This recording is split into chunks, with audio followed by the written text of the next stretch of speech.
So apparently, you can get rich in 5 months. 5 months. Without a 6-figure salary. And yet, here I am.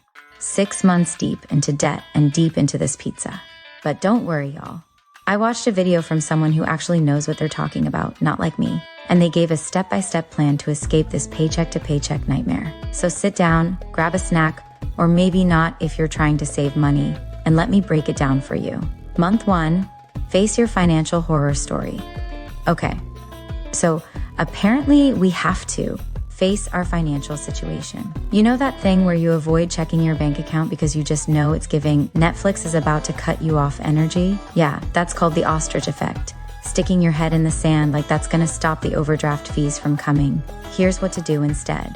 Calculate your core 4 numbers. 1, net income, also known as what's left after your job robs you for taxes. 2, essential expenses, like rent, food, and your emotional support subscription services. 3, savings. What savings? 4, discretionary spending, aka Uber Eats, Amazon hauls, and that treat yourself spiral. Knowledge is power. But why does it hurt? Month 2, save 1 month's expenses. Yes, really.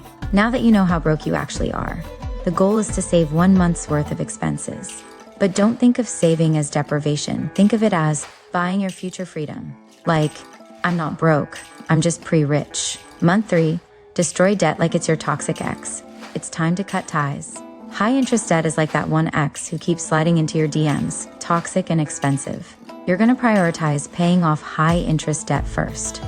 The faster you pay it off, the faster you stop paying the equivalent of a luxury vacation in interest fees. Month 4, start investing. Yes, even if you're broke. Wait, I can invest with this money? Yes, bestie, even $5 counts.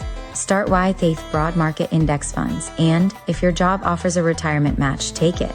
That's free money, and we love free money. Compound interest is basically the only kind of relationship that actually gets better with time. Month 5, automate your life because adulting is hard. Set it and forget it, baby. Automate your savings, investments, and bill payments. Decision fatigue is real. If you leave it up to your brain, you'll spend your savings on DoorDash and Zara before you even realize what happened. So that's the plan, 5 months to financial freedom. Will I actually follow it? Probably not. But you should. Like and subscribe, because if I can't be rich, at least let me make money off these views.